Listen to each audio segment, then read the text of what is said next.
ہم اللہ تعالیٰ کی اس تقسیم پر خوش ہیں کہ ہمیں علم ملا اور جاہلوں کو دولت۔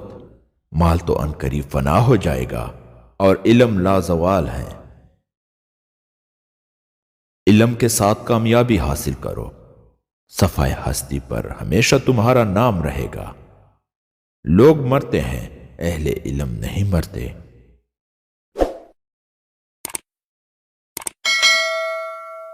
حکمت مومن کی گمشدہ متاع ہے، جہاں ملے اسے اپنا ہی مال سمجھو۔ صدقہ دینا ایک کامیاب دوا ہے۔ انسان کا سب سے بڑا بوجھ غصہ ہے۔ نفس کی عبادت تمام عبادتوں کا سرچشمہ ہے۔ زندگی کو ہمیشہ امانت سمجھو، یہ بہت جلد لے جائے گی۔ اگر تم کسی کو خوشی نہیں دے سکتے تو دکھ بھی نہ دو۔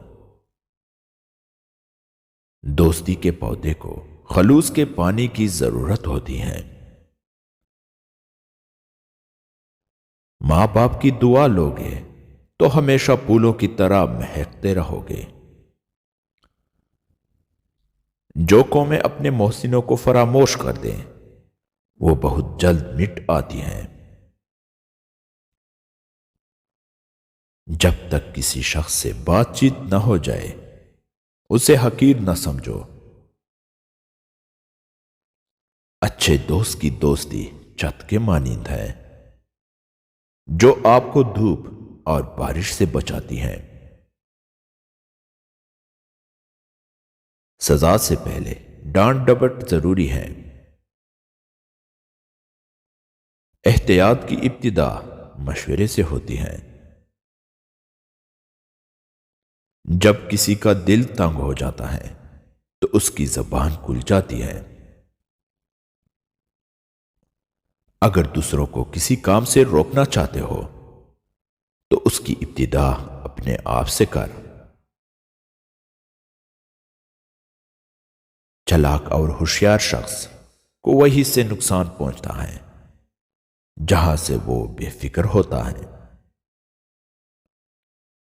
جلد باز شخص بہت زیادہ نادم اور پریشان ہوتا ہے۔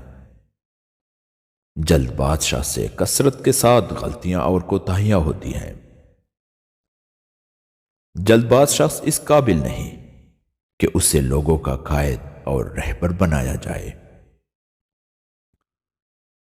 ہر کام میں جلدی اور تیزی دکھانا کم عقلی اور بے وقوفی کی دلیل ہے۔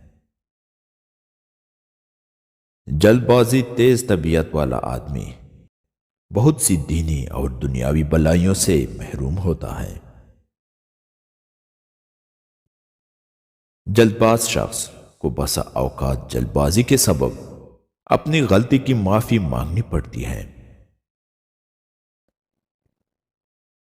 انتظار زیادہ کھانے والا بیماری کا، اوباش یاروں والا بربادی کا، ظلم کرنے والا اپنی بربادی کا، ماں باپ کی نافرمانی کرنے والا اولاد کی نافرمانی کا،